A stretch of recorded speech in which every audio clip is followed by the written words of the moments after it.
नमस्कार। आज आप दोस्तों तो चलिए आज हम फिर से लाए हैं देश और दुनिया की तमाम छोटी बड़ी ब्रेकिंग न्यूज। तो खबरों को स्टार्ट करने से पहले एक छोटी सी रिक्वेस्ट है दोस्तों, अगर आप चैनल पर नए आए हैं तो चैनल को सब्सक्राइब कर ले और नोटिफिकेशन को भी ऑन कर ले और साथ में वीडियो को एक लाइक जरूर कर ले और वीडियो को अपने दोस्तों में ज़्यादा से ज़्यादा शेयर कीजिए। तो चलिए बढ़ते हैं खबरों की।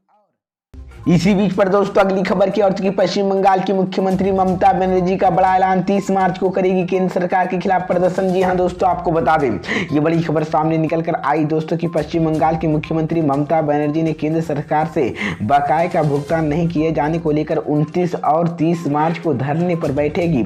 सीएम ममता बनर्जी ने कहा कि सिर्फ पश्चिम बंगाल ही नहीं, जिसे इस साल भी मनरेगा के तहत 100 दिन के काम के लिए एक भी पैसा नहीं दिया गया है। उन्हें आरोप लगाया कि प्रधानमंत्री मोदी से मुलाकात के बाद केंद्र सरकार की ओर से अभी तक फंड नहीं आया है। ममता बनर्जी ने कहा कि मैं इस संबंध से लगभग 6 महीने से पहले प्रधानमंत्री मोदी से मिली थी।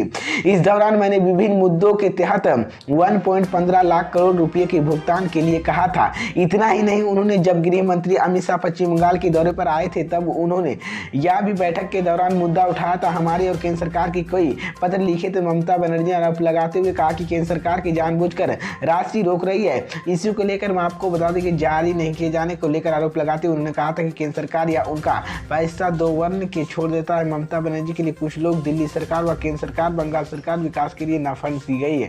इस बीच में आपको बता दें कि ममता बनर्जी केंद्र सरकार पर निशाना साधते हुए कहा कि मैंने कुछ सालों पहले पीएम मोदी के फंड रिलीज करने को कहा था। इसी बीच पर दोस्तों अगली खबर की ओर की केजरीवाल सरकार ने मिली बड़ी राहत, दिल्ली बजट को गृह मंत्रालय ने दे दी मंजूरी। जी हां दोस्तों, आपको बता दें ये बड़ी खबर सामने निकल कर आई दोस्तों कि दिल्ली विधानसभा बजट पेश करने को लेकर सोमवार से मची अफरा तफरी के बीच बड़ी खबरें सामने आई है। केंद्रीय गृह मंत्रालय ने दिल्ली के बजट का विधानसभा में पेश करने की मंजूरी दे दी है। दिल्ली विधानसभा में केजरीवाल सरकार का बजट पेश करने पर केंद्रीय गृह मंत्रालय ने सोमवार को रोक लगा दी थी, लेकिन उसके बाद दिल्ली विधानसभा में मंगलवार को बजट पेश होने को लेकर बीजेपी और आप के बीच सियासी घमासान जारी है। दूसरी तरफ सियासी गलोरियों की इस बात भी चर्चा की गई है, अगर बीजेपी आपके बीच विवाद सुलझे और 31 मार्च 2027 तक बजट दिल्ली विधानसभा में पेश नहीं हुआ तो दिल्ली सरकार के विकट स्थिति का सामना करना पड़ेगा। बजट पेश होने के फैसले पर आप बीजेपी के बीच जारी पर आरोप प्रत्यारोप के लिए आम आदमी पार्टी के वरिष्ठ नेता रघु अरोड़ा ने ट्वीट कर कहा कि देश की आजादी 75 साल बाद इतिहास में पहली बार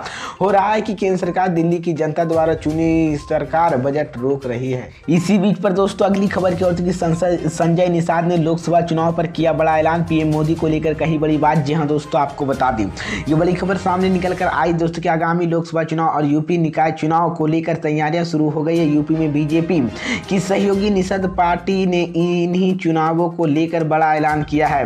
निषद पार्टी के अध्यक्ष संजय निषाद की उनकी पार्टी आगामी चुनाव में बीजेपी के साथ मिलकर चुनाव लड़ेगी। इसके साथ ही उन्होंने पीएम मोदी, योगी आदित्यनाथ कामकाज की जमकर तारीफ की और बसपा कांग्रेस पर जोरदार हमला बोला। उन्होंने विपक्षी दलों पर एमएसपी और जीएसटी और ओबीसी समाज का हक हड़पने का आरोप लगाया है। इस बीच लोकसभा चुनाव और यूपी निकाय चुनाव के लिए तैयारियां शुरू के बीच उन्होंने डॉक्टर संजय निषाद परिवार के प्रतापगढ़ पहुंचे और जहां पर सुल्तानपुर बॉर्डर पर सेनापुरा में निषद पार्टी की एक जनसभा को आयोजित किया गया था। इस दौरान उन्होंने भारतीय लोगों के बीच पैठ बनाने के लिए निषद की हर लड़ाई के साथ निभाने के वादा किया और पार्टी कार्यकर्ताओं को एक बार फिर से नरेंद्र मोदी को प्रधानमंत्री बनाने के लिए संकल्प दिलाया। दोस्तों अगली खबर की ओर की मनीष सिसोदिया के खिलाफ 24 मार्च को होगी सुनवाई। जी हां दोस्तों, आपको बता दें ये बड़ी खबर सामने निकल कर आई दोस्तों कि दिल्ली के अब की बार नीति से जुड़े मामले के आप नेता मनीष सिसोदिया को मंगलवार से भी जमानत नहीं मिली। हालांकि जमानत याचिका पर रावत ने एनवीए कोर्ट में सुनवाई के दौरान सिसोदिया की ओर से कई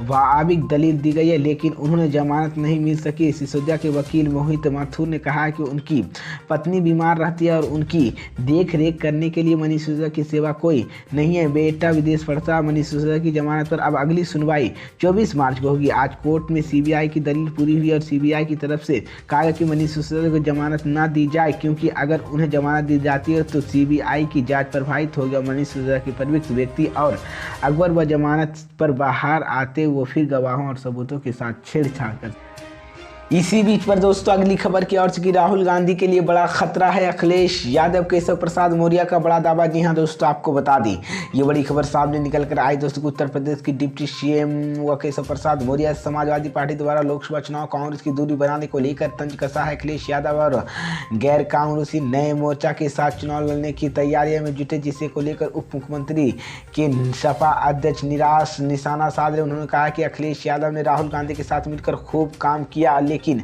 अब दोनों ही पार्टियां एक दूसरे पर हमला कर रही है। दरअसल साल 2017 में यूपी विधानसभा चुनाव के दौरान कांग्रेस और समाजवादी पार्टी के बीच गठबंधन हुआ था। उस वक्त दोनों पार्टियां ने यूपी के 2 लड़के कहकर जमकर प्रचार किया था। हालांकि इस चुनाव में गठबंधन को करारी हार का सामना करना पड़ा था, जिसके बाद सपा कांग्रेस के बीच गठबंधन टूट गया। अब केशव प्रसाद मौर्य ने उसे गठजोड़ की याद दिलाते हुए अखिलेश यादव ने आड़े हाथे लिया और कहा कि सपा बहादुर श्री अखिलेश यादव जी, श्री राहुल गांधी जी ने समाजवादी पार्टी के पिछले दिनों कोलकाता में राष्ट्रीय कार्यकारिणी की बैठक संपन्न हुई थी। इस बैठक में पहले सपा अध्यक्ष अखिलेश यादव पश्चिम बंगाल की मुख्यमंत्री ममता बनर्जी से भी मुलाकात की थी। अब माना जा रहा है कि इसी दौरान दोनों बीच गठबंधन को लेकर बात हुई और वहीं पर सपा अध्यक्ष के बाद अखिलेश यादव ने कहा कि 2024 के कांग्रेस को अपनी भूमिका तय करनी चाहिए कि किसी को लिए क्षेत्रीय अहम भूमिका निभाएगी।